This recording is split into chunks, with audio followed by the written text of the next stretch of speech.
Olá, pessoal. Bom dia, bem na hora do almoço. Então todo mundo pode começar a entrar, né? Todo mundo aí entrando na hora do almoço. Oi, Arthur! Drica, tudo bom? Pegamos um horário intermediário hoje, porque hoje é dose tripla, né? Hoje tem Douglas Gil, daqui a pouquinho tem Mônica Tagliari. Oi, Moema!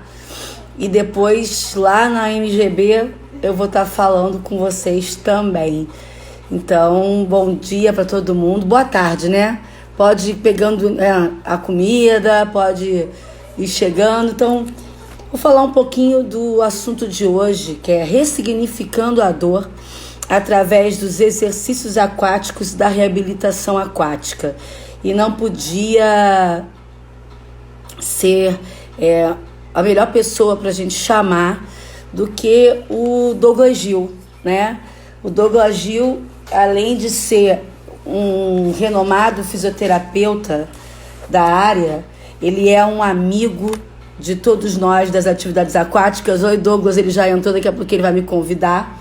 E eu vou contar um pouquinho do currículo do Douglas, né? Que, se bem que dispensa a apresentação.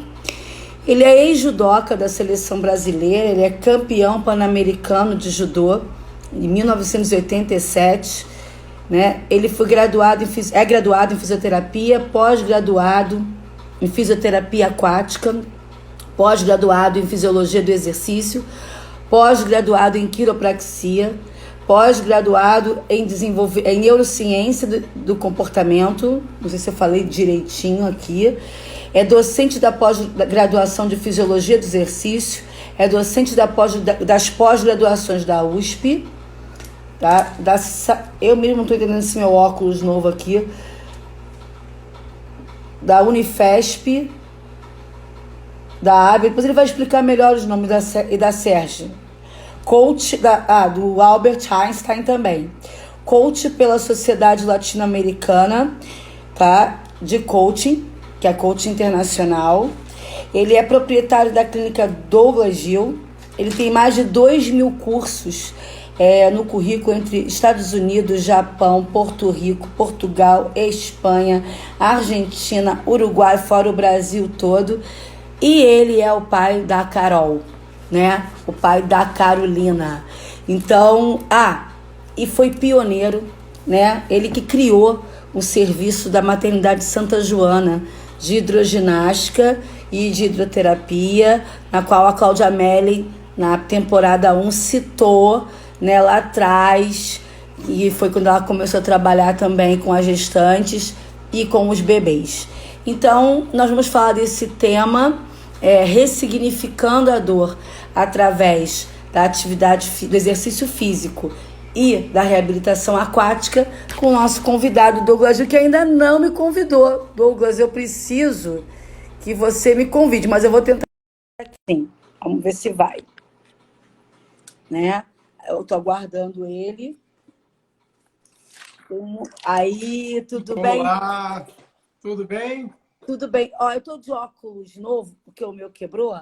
Então, eu não consegui dizer as pós-graduações todas que você dá aula. Então, você dá uma boa tarde aí e já dá uma ressignificada aí no seu currículo, se eu esqueci alguma coisa. Legal. Boa tarde, pessoal. Tudo bem? Um prazer. Renata, super obrigado pelo convite. Como disse o Valdir Assad ontem, hoje eu que estou sentado no sofá da Renata Hebe, não sei como que a mais nova entrevistadora da área de saúde, né, da área da Hidro. E é um mega prazer, de verdade. E parabenizar você, né? São tantos profissionais legais que você está entrevistando, que é muito lindo e é bom ver a experiência, o conhecimento e aprender com todos.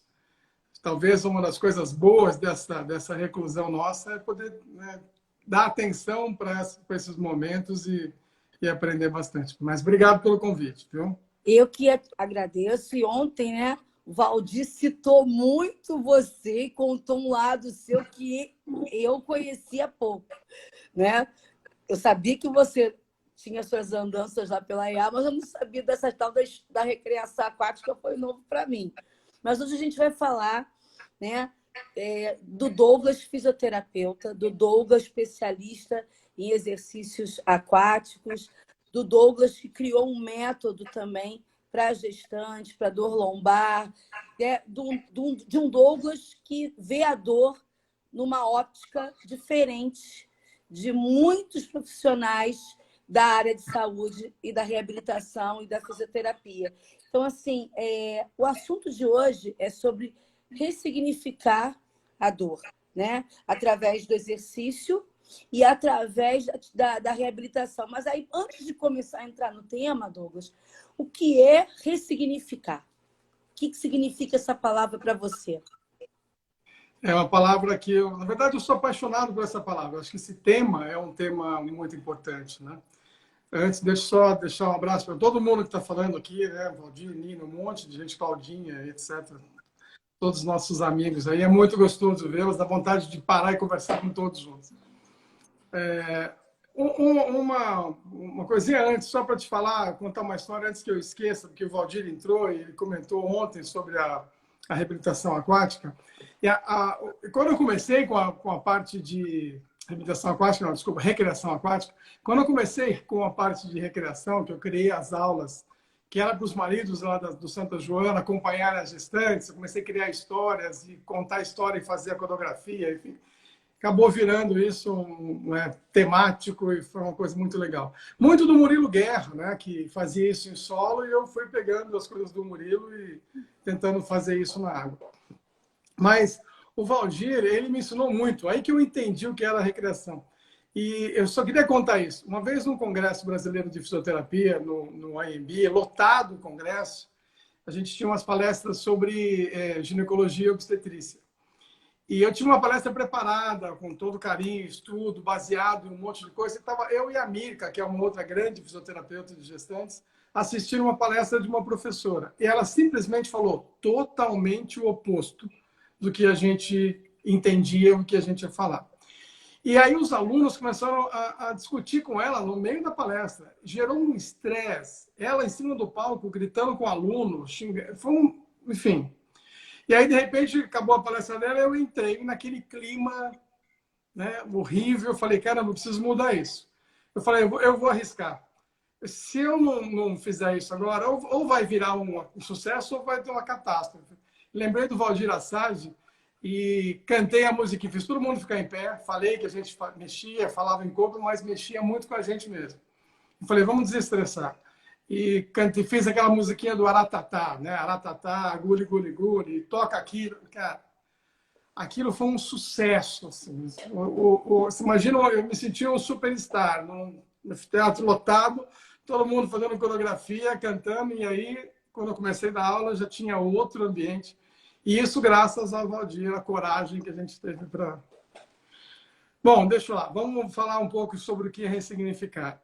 Como eu disse, eu sou apaixonado por isso, porque eu acho que a vida ela traz experiências para a gente, ela traz situações que são inevitáveis, né? Os traumas, as dificuldades, as dores, enfim, tudo que a gente passa na vida, e isso fica gravado na gente, né? A gente tem um sistema neural de memória incrível, né?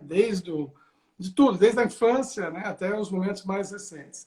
E essas memórias, elas criam traumas, elas criam padrões de vida, padrões de sentimentos, padrões de pensamentos e padrões de dor também.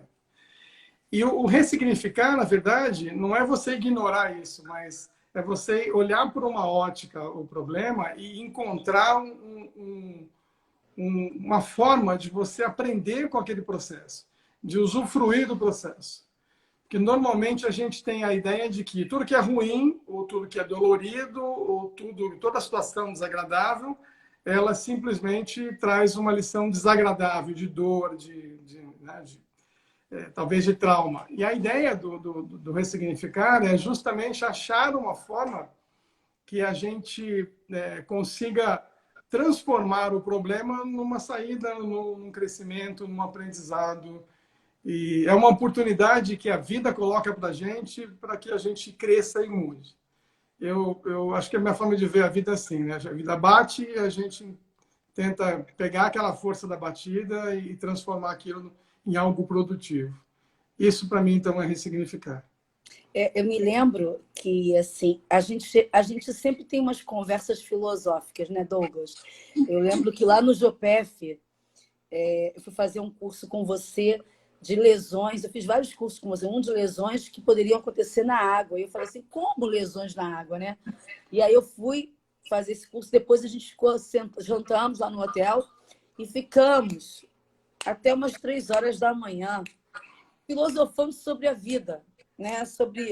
E esse papo de ressignificar, até quando a gente escolheu o nome da palestra, a gente foi falar, a gente estava comentando sobre isso, né? Então, assim, as minhas melhores lembranças contigo são dos ensinamentos do teu conhecimento técnico, mas são também essa carga que você tem, cultural, filosófica, holística, que eu acho que é importante para quem cuida da dor, para quem cuida de algo que é tão sensível para o outro, porque não é só uma dor física, né?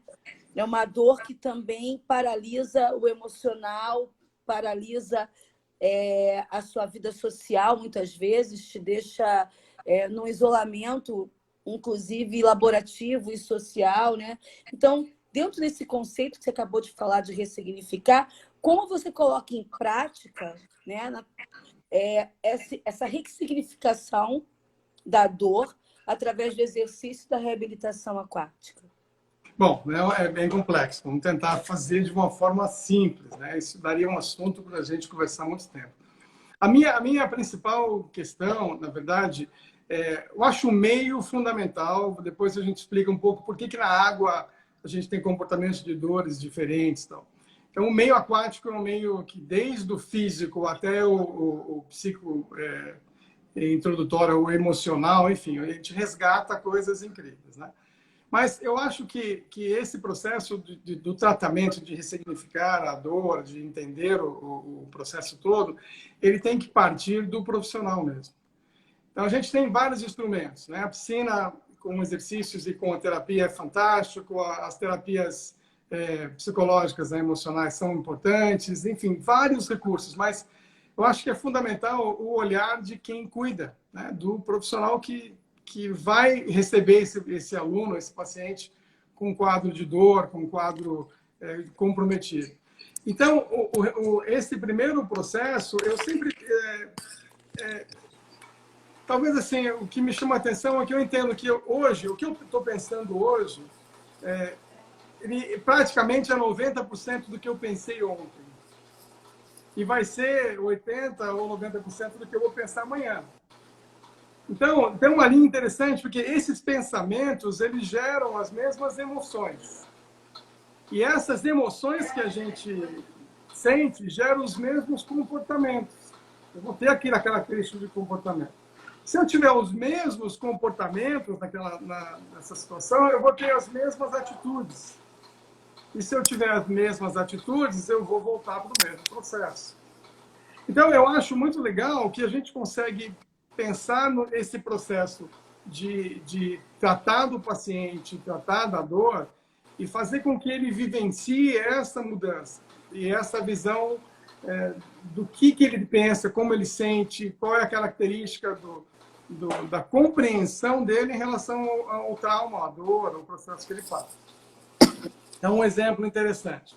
Vamos imaginar que eu tenho um paciente que chega com uma dor. Outro dia eu estava até comentando isso com os amigos, né? E como se a dor fosse uma tela de computador para mim. Está ali descrita fisicamente uma lesão em determinado nível da coluna, com uma compressão radicular, com uma dor levando a uma dor irradiada em tal situação, em tal local específico. É muito físico ali, né? A gente vê que tem uma lesão, da lesão tem uma resposta dolorosa. A minha visão, o que eu gosto de pensar, é assim, o que está por trás dessa dor. Como se essa dor fosse uma tela de computador, eu quero olhar por trás daquilo. Então, o que causou? Não só o mecanismo físico, mas que tipo de sentimento, que tipo de atitude, qual é a importância daquela dor para aquela pessoa naquele momento. Por que ela passa por aquilo? Esse que é talvez é o mais importante do profissional tentar buscar. Então, eu tenho que olhar a dor e tratar aquela dor, mas a ideia é buscar mais profundamente o que está acontecendo. Vamos lá. O que eu busco nas terapias primeiro, uma investigação importante. E aí, quando você começa a conversar com os pacientes, você fala assim, quando começou a dor? Começou há 3 anos. Então, a tua lesão começou há 3 anos. Então, vamos lá, vamos buscar um pouquinho o que aconteceu, como é que você se sentia nessa época? Quais eram as emoções principais? Quais eram as suas atividades? Como é que estava a sua vida nesse processo? E, normalmente, Renata, vem associado a um processo traumático, uma dificuldade, enfim, algo que aconteceu traumaticamente. E aí eu percebo que a gente trata do físico, mas hoje, para mim, não existe mais separação entre emocional, físico ou sentimental, espiritual. Assim. Um interfere diretamente no outro, um reflete diretamente no outro. Então, quando você percebe uma pessoa que tem uma doença grave, muitas vezes contagiosa, você vai entender que ela passou por um processo porque não são todas as pessoas que se contaminam. Um exemplo. Por que ela se contamina? Ela deve estar num processo de depressão imunológica. Se ela tem uma baixa imunológica, ela tem mais facilidade ou probabilidade de um contágio. Então, o que causa a baixa imunológica? Qual a emoção e quais são os neurotransmissores, enfim, que reagem no corpo dela para que ela tenha esse processo. E mais que isso, assim, o que aquela situação pode trazer de positivo para ela. Não sei se está conseguindo acompanhar. Então, se tiver pergunta, eu estou anotando aqui, tá? Se tiver pergunta, eu estou anotando. Por favor. Então, o que eu acho interessante a minha pergunta sempre que vem quando eu olho uma pessoa com dor é assim, o que essa dor está falando para ela? O que o corpo diz? Gandhi tem uma coisa muito legal que eu acho bonita, que ele fala assim, as minhas crenças geram os meus pensamentos. É muito o que eu falei agora. Dos meus pensamentos geram as minhas palavras geram as minhas ações, das minhas ações geram os meus hábitos, dos meus hábitos geram os meus valores, e dos meus valores geram o meu destino. E o momento que a gente encara a dor, como eu entendo o processo de dor, que eu digo dor emocional, problemas, tensões, estresse, enfim. Da forma que eu encaro isso, eu vou ter uma resposta. E se eu não entender, o meu corpo grita. Meu corpo apresenta um processo doloroso. Então, a ideia de ressignificar a dor nesses pacientes, nesses alunos, é fazer com que eles entendam que aquilo faz parte de um momento importante da vida deles e que eles precisam de uma atenção um pouco melhor com relação a isso. Nos cursos que eu já fiz com você, né, não foram poucos, você sempre faz uma relação da postura, né, com a dor. E que existe uma relação também de neurotransmissores. Você podia dar uma aprofundada um pouquinho nisso, né? Nessa postura. Você até mostra fotos dessas posturas e faz essa relação da dor com a postura e com alguns neurotransmissores que estão ligados a isso. Você poderia, de uma maneira, que o público é bem amplo aqui, tá? Então, como é que você poderia fazer essa mágica e nos explicar essa relação? Podia falar um pouquinho mais sobre isso? Que até encaixa com o que você começou a falar antes. Não, é verdade. Tem uma coisa interessante, que é um autor, eu estou tentando lembrar o nome dele, porque me fugiu aqui agora, e ele fala sobre a postura e a dor. Né? Como eu trabalho com essa postura e a dor no dia a dia. E ele mostra um exemplo interessante que na verdade, são como que chama? As 12 maneiras de... É um livro, é muito interessante. Eu vou achar o livro, eu te falo. Mas ele faz uma comparação assim. Ele acha que você trabalhar com a postura da pessoa, que é você fingir até você realizar. É mais ou menos isso. Então, eu preciso desencadear o sentimento para fazer aquilo. Vamos imaginar, eu quero ser o melhor atleta do mundo. Para que eu seja, se eu não interiorizar e acreditar, eu não vou realizar. senão a gente não... Tá? É engraçado como atleta, a gente entra numa luta, se você pensar que você vai perder, você já perdeu. Esse é até um dogma do judô. Né? E quem tem que perder já está vencido. Mas a postura, a partir do momento que eu faço a pessoa manter um padrão postural, eu desencadeio uma série de liberação de neurotransmissores daquele mecanismo. E um trabalho bonito que eles fizeram foi com lagostas. Eles perceberam o seguinte, que as lagostas, na hora do combate, elas se levantam para combater. E aí eles tentam ganhar o domínio das fêmeas, da região e tal. E aí a lagosta que ganha, ela se mantém numa postura ereta, em pé e forte. E a lagosta que perde, volta para aquela postura mais fechada. Essa lagosta que ganha, ela tem um alto nível de serotonina. Então, a postura dela aumenta essa força emocional por aumento de liberações de neurotransmissores. Um deles é a serotonina, nesse caso da pesquisa. E ela se sente cada vez mais forte, mais eficiente, mais capaz. E a lagosta que se fecha, ela deprime. E muitas vezes ela nunca mais volta a se levantar para lutar, porque ela sabe que ela perdeu e que ela pode perder de novo. E aí eles fizeram a mesma coisa que eles fizeram com o ser humano. Eles pegaram os antidepressivos e ministraram para essas lagostas que perderam a luta. E aí elas retornam a se levantar e lutar, e muitas conseguem reconquistar o espaço ou reconquistar o ambiente, se tornar de novo uma lagosta forte. E aí muda a postura, ela fica mais alta, ela fica maior, ela fica mais... enfim... uma postura mais adequada ou mais correta, enfim. Então, a postura é só um exemplo do comportamento emocional em relação à dor e físico. Então, se eu conseguir estimular uma pessoa a manter uma postura física melhor, nada de regras, né, o que é certo e o que é errado, mas uma postura melhor, emocionalmente, ela começa a liberar uma série de neurotransmissores e emocionalmente ela vai ter mais força. Depois vem como consequência o objetivo que ela quer.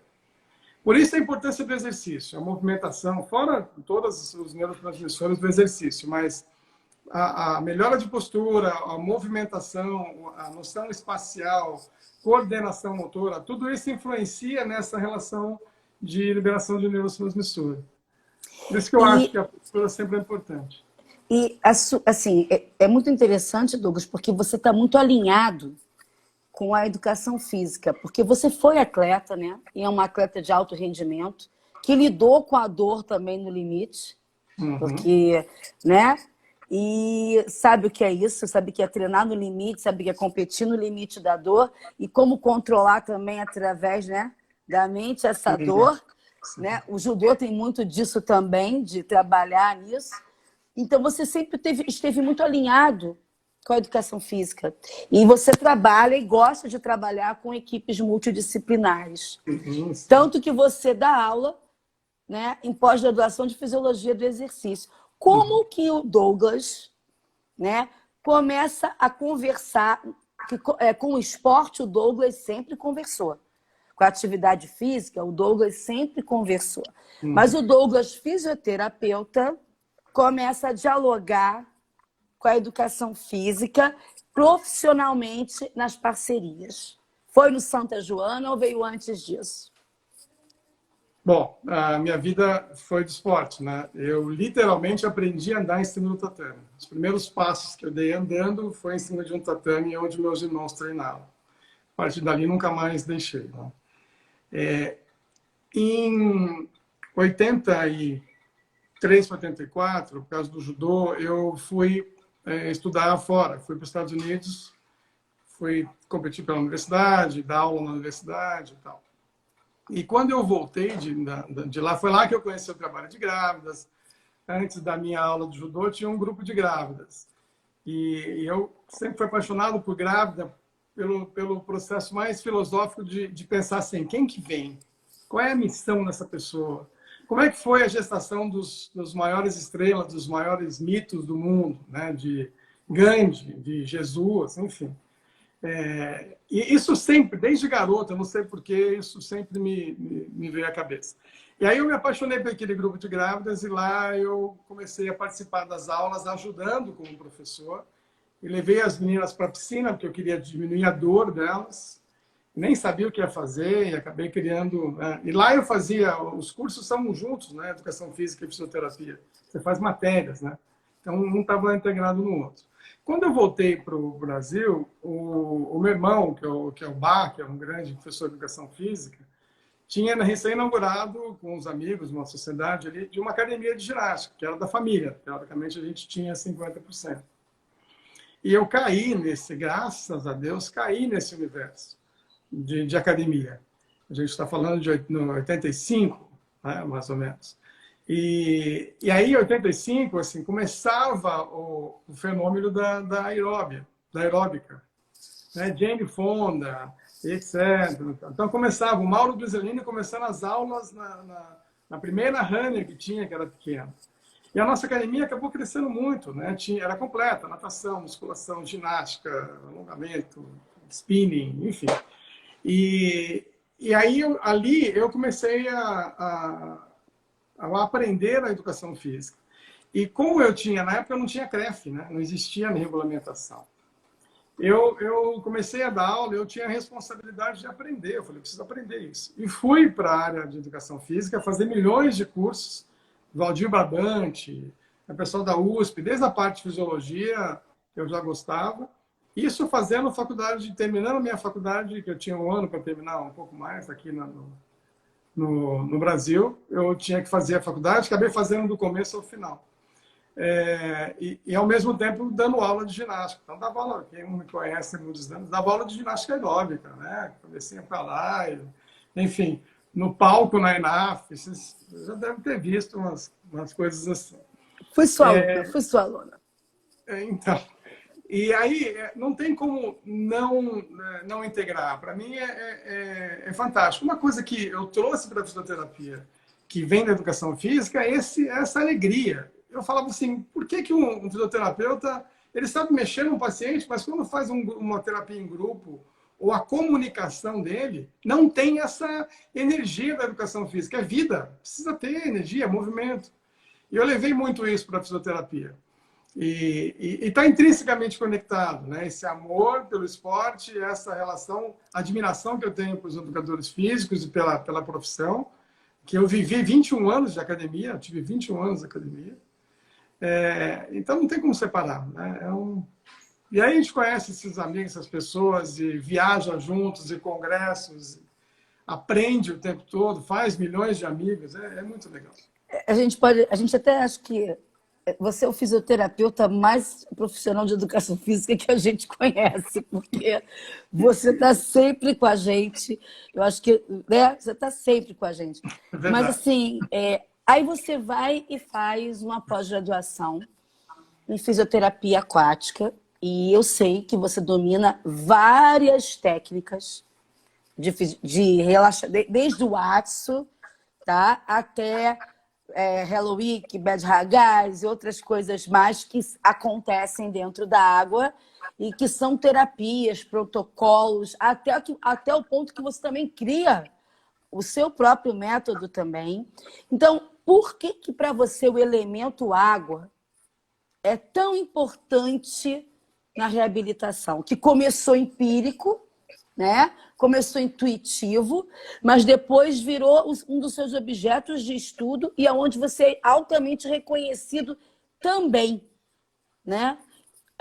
Porque a água foi a tal ponto importante para você, ao ponto de você fazer uma pós-graduação e se especializar em inúmeras técnicas, desde as orientais às ocidentais, de recuperação, protocolos, e criar a sua própria técnica na água.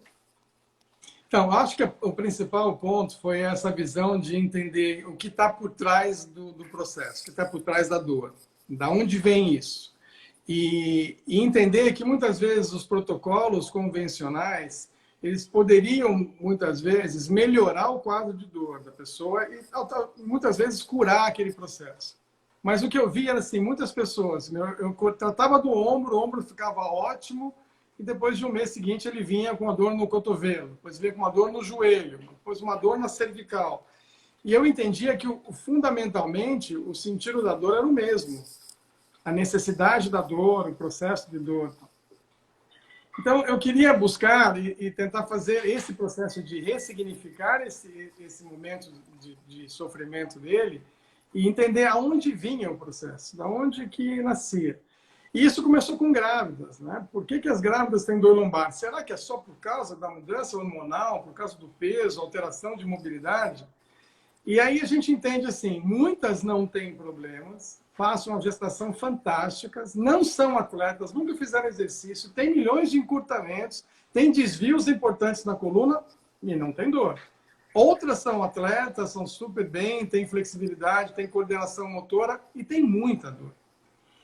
E aí eu fui entender que eu precisava ir um pouco mais para trás, um pouco mais profundo.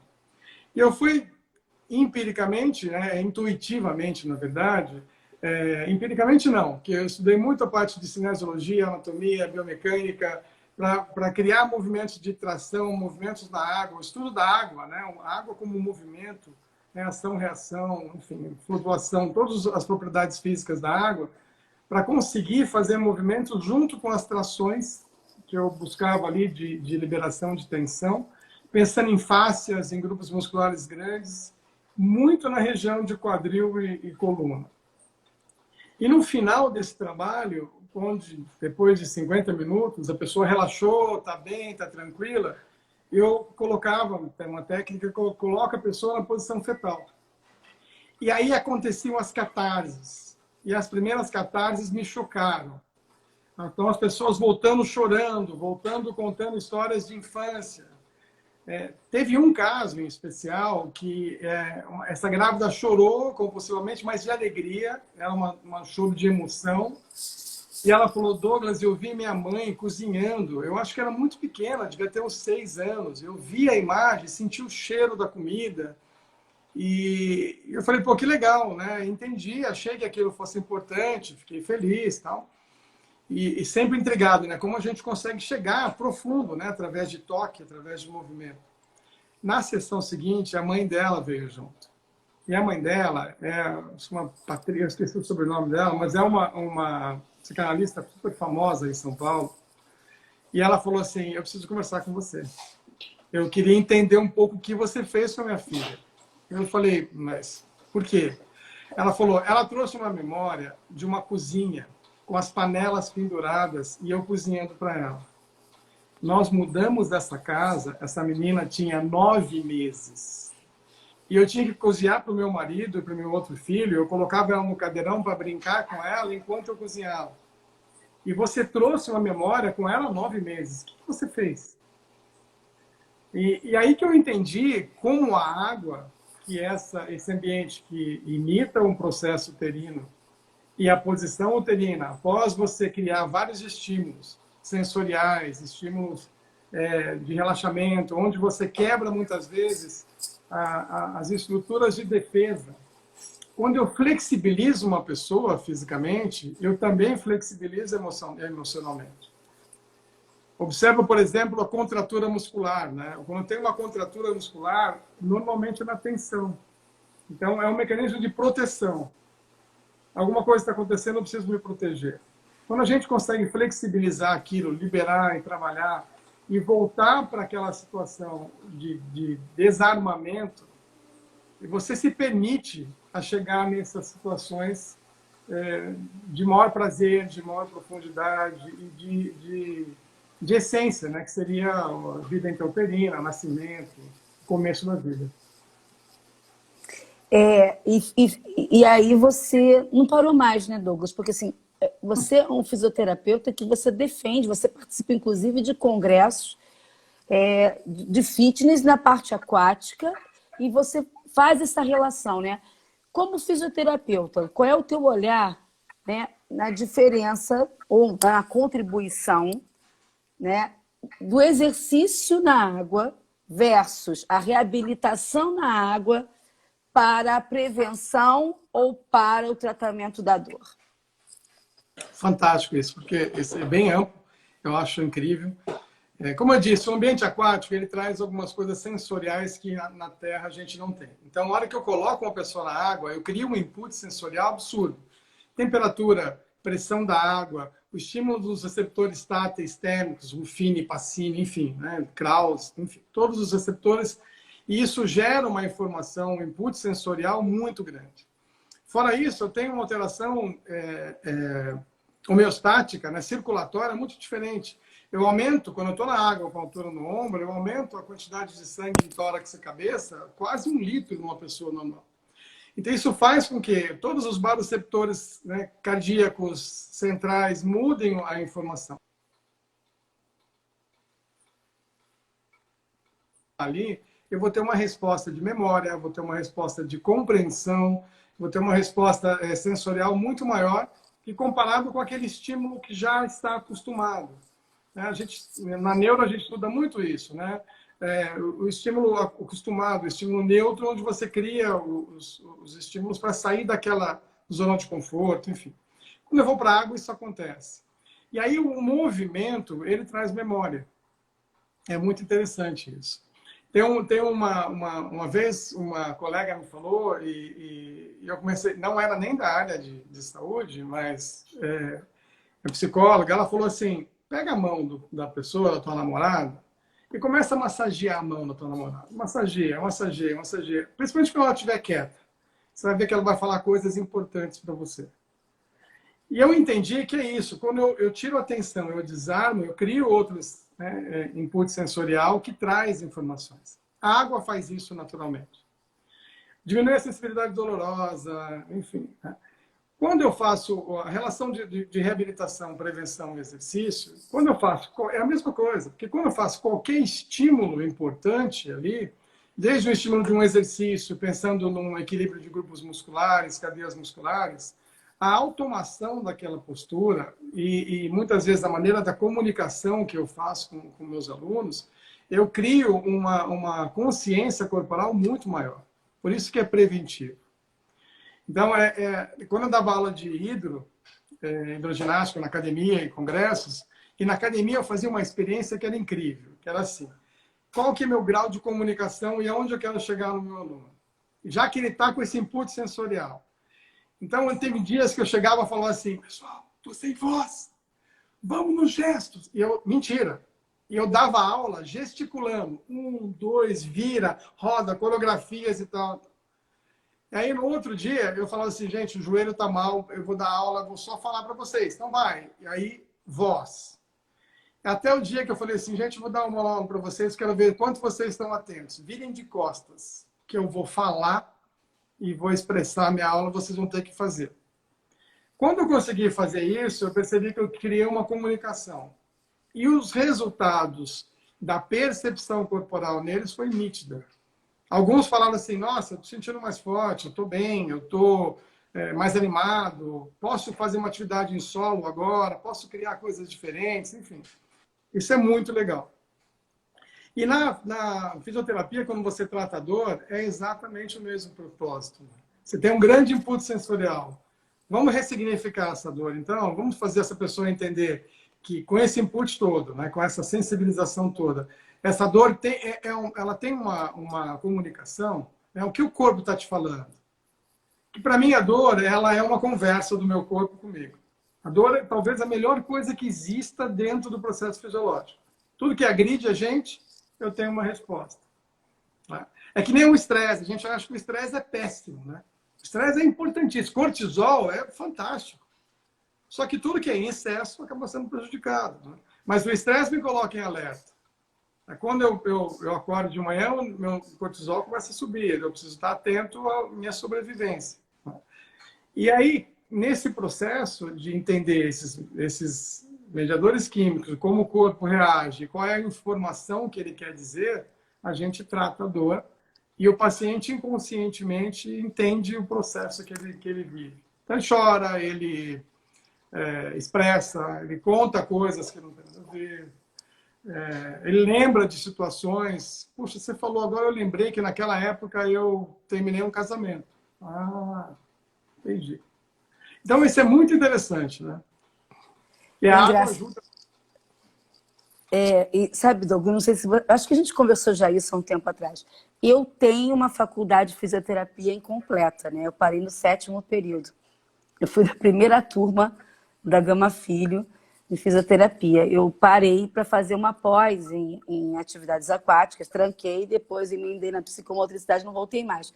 E você não tem a faculdade de educação física. Mas uma coisa que eu acho muito incomum na gente é que eu te vejo sentado em vários congressos assistindo curso de musculação com Dilmar, assistindo mesmo, fazendo aula prática com Mônica Tagliari, que vai vir depois de você, fazendo pilates com Inélia, fazendo aula de hidro com Nino, com Roxana.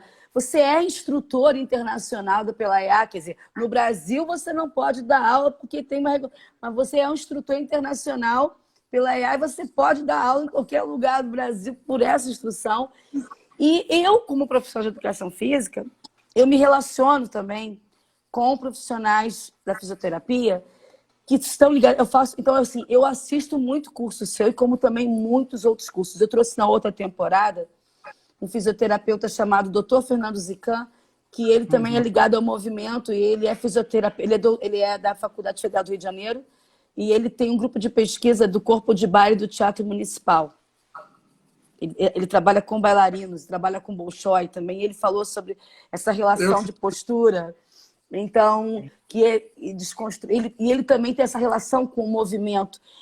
Aí vem a minha pergunta. Você acha que é importante, embora a gente tenha, infelizmente ainda, profissionais que não entendem que uma coisa é o seu quadrado é a fisioterapia, o meu é da educação física, mas nada nos impede de fazermos cursos um dos outros para melhor dialogarmos. Porque temos a mesma pessoa em comum. Então, agora está entrando aqui a Simone, nutricionista também, que é também nessa linha. Como você, né, diria hoje, para quem está nos assistindo, que trabalha com natação, com hidroginástica, sobre frequentar congressos ou fazer, mesmo que você não leve o certificado de fisioterapeuta aquático, mas a importância de se conhecer sobre reabilitação e técnicas aquáticas e vice-versa, para melhorar a qualidade do trabalho para o nosso cliente? Então, eu acho que a área de saúde é a área de saúde. Não, a gente tem um objetivo comum, que é trazer qualidade de vida, saúde para a população, para o ser humano.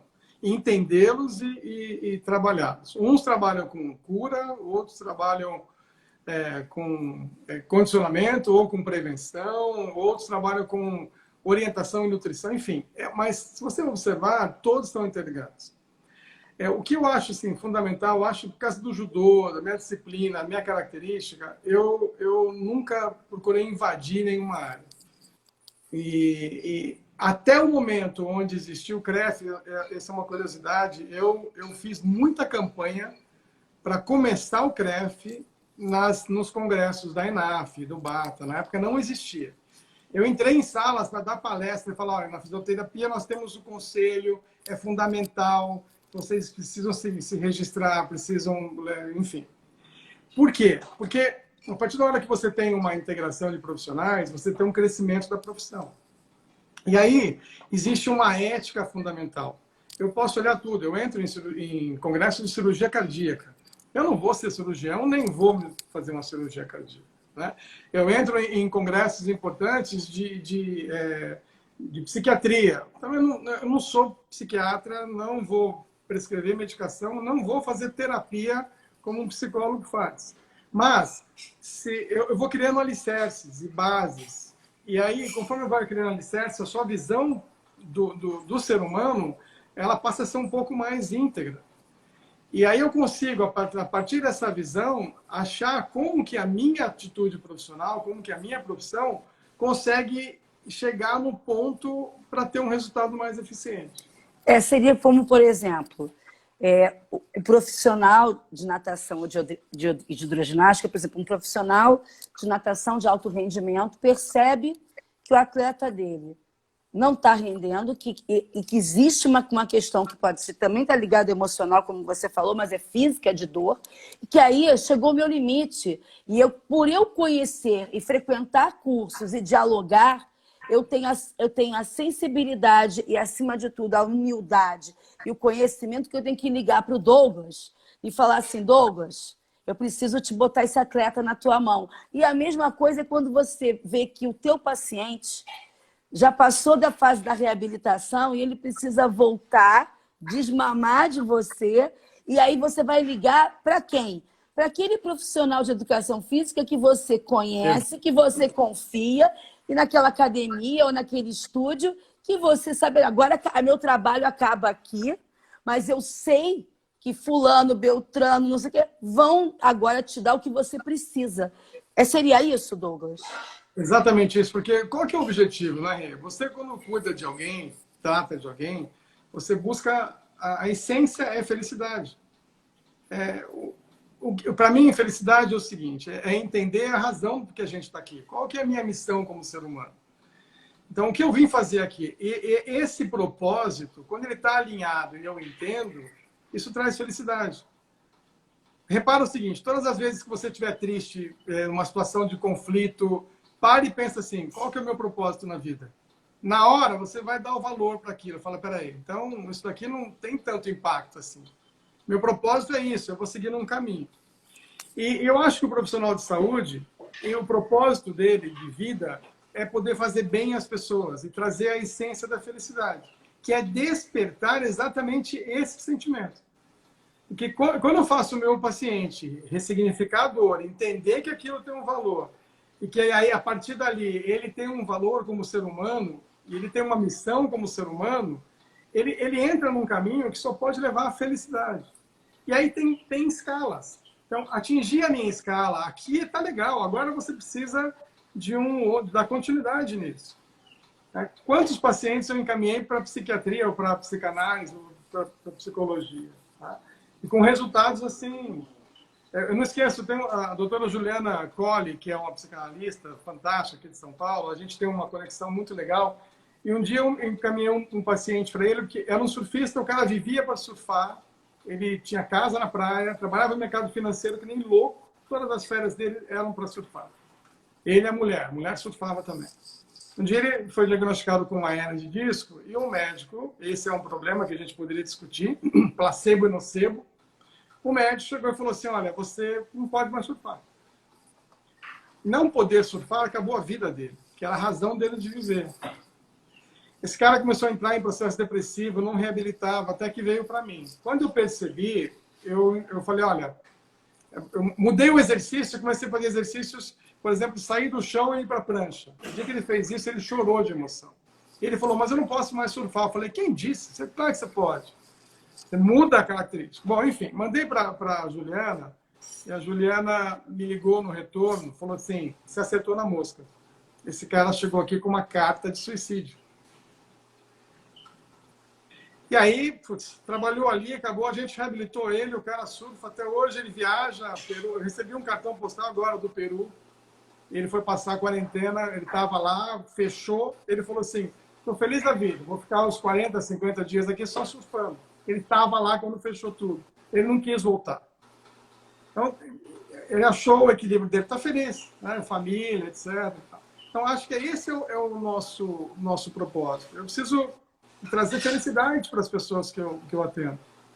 E aí, quando eu entendo que a felicidade ela depende de milhões de fatores, de milhões de profissões, né? Eu não olho todo dia, mas eu agradeço todo dia o cara que coloca a verdura na minha mesa. Eu não vejo ele, mas se não fosse esse cara, eu não comeria. Né? Eu não tenho tempo de sair para plantar, colher. Então, a gente vive num mundo onde existe uma conectividade absurda. E a profissão é exatamente igual. Eu preciso compartilhar, aprender, para poder indicar a melhor maneira de ajudar aquela pessoa. Nunca é demais, né, estudar, nunca é demais conhecer. Existe um discurso que eu acho um discurso pequeno de pequenez e medíocre mesmo de mediano, quando alguns fisioterapeutas dizem que o educador físico quer invadir a área deles, e quando alguns educadores físicos profissionais dizem que os fisioterapeutas querem invadir.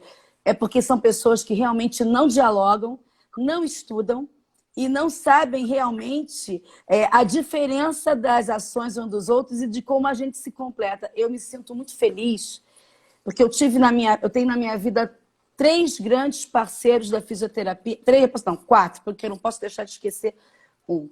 Mas, assim, eu tenho um que começou comigo na Estilo, que é o Jober.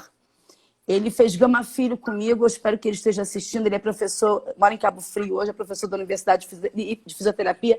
Ele fez educação física, era professor de natação, fez a faculdade de fisioterapia e depois ficou trabalhando com hidroterapia com as crianças, natação adaptada. Então, ele pegava aquelas crianças, assim, bem em estágios, assim. E quando elas iam melhorando, ele passava para mim, sabe? Você vai para a natação adaptada. E às vezes eu pegava algumas crianças também na natação que apresentavam alguma síndrome e passava para ele. E era esse bate-volta lá no Estilo. O outro profissional é o Fernando Zican. Sim, que dançou, você já deve ter ouvido falar, dançou comigo no grupo folclórico da Gama Filho. A gente era pobre, pobre, pobre de maré, maré desse, então a gente teve que ser bolsista de faculdade. Então a gente dançou para não dançar.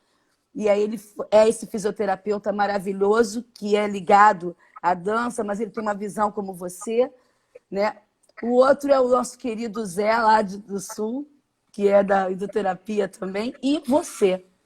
Eu me sinto muito feliz porque são pessoas profissionais que eu não me canso de ouvir, de fazer curso, de entrar no curso, de pedir um VIP, porque às vezes o congresso é vetado para o profissional de educação física, mas eu bato na porta e falo assim, posso assistir como ouvinte?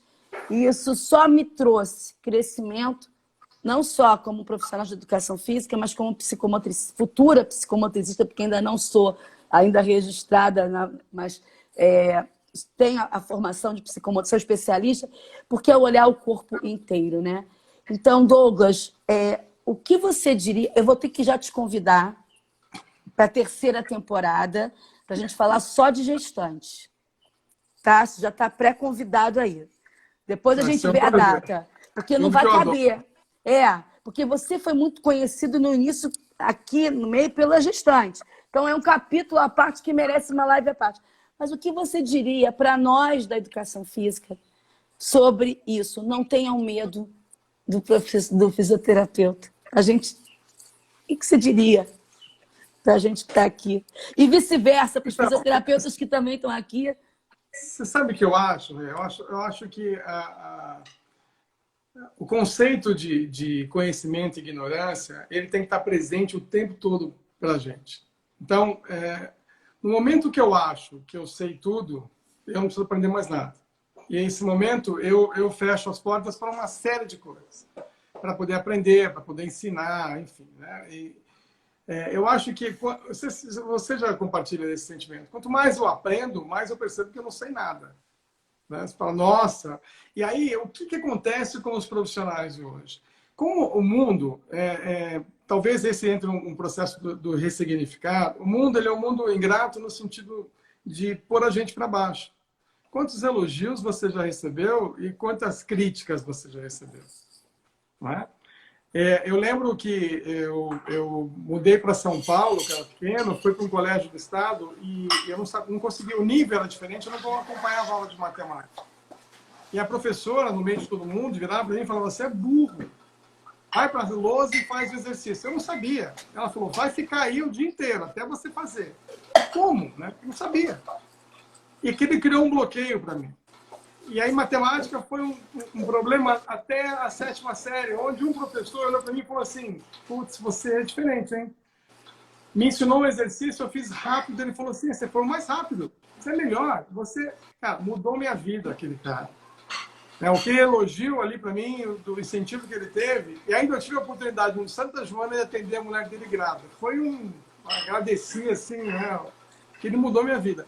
Então, a gente vê muito mais crítica e as pessoas que são fracas, são menores, como que elas fazem para crescer? Elas te colocam para baixo. Por isso que a gente não tem que aceitar as críticas. Tem que analisar, ver o que você pode melhorar, mas não se retrair. Né? E buscar crescer, buscar o que você tem de melhor, né? O que você consegue crescer. E a partir daí, desse processo todo, que você consegue entender que você dividindo, você aprende mais, a gente tem que pensar nisso na profissão. Ninguém é melhor que ninguém. Eu não vou conseguir dar a mesma aula que você com bebês, de jeito, nunca. Tá? Vou precisar nascer de novo, entrar na faculdade com 18, 19 anos de novo. Então, só que eu posso aprender com você para poder mostrar para as pessoas que aquilo faz bem, que aquilo é interessante. E quando alguém me perguntar, eu tenho propriedade para falar, não, olha, o bebê tem que entrar na água dessa forma, a adaptação à água é isso, o estímulo neuromotor, o ciclomotor é assim, porque eu tenho conteúdo para poder orientar. E o objetivo é poder ajudar as pessoas. E você tem uma coisa que eu acho linda. Você tem um conhecimento científico e teórico absurdo, né? Você é atualizadíssimo, mas você está na prática. Você bota a mão na massa de 6 da manhã às 10 da noite, literalmente. E a gente está encerrando essa live da hora do almoço. Eu costumo dizer que você é o nosso mestre Yoda, sabe? Você, Douglas, é o nosso mestre Yoda querido.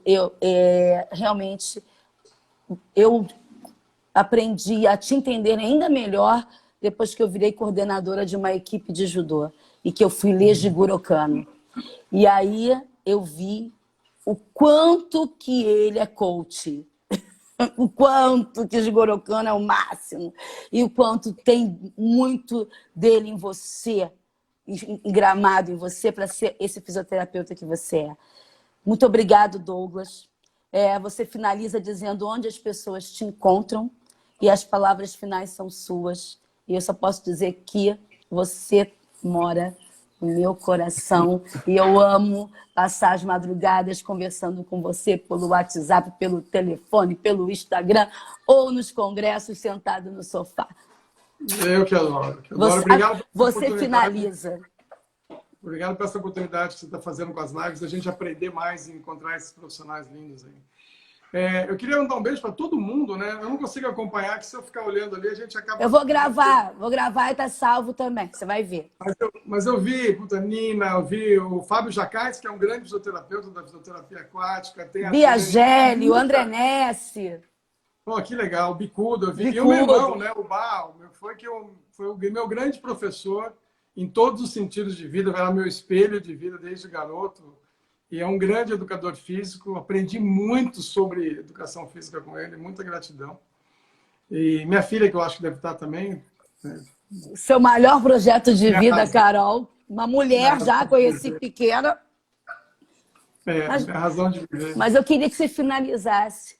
Nós temos 1 minuto e você tem que dizer 1 minuto para você falar aquilo que você sabe fechar como ninguém, qualquer coisa que você começa. Não, eu queria agradecer a todo mundo pela participação.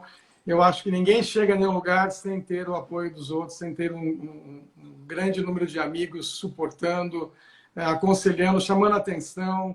E ninguém é ninguém sozinho. Né?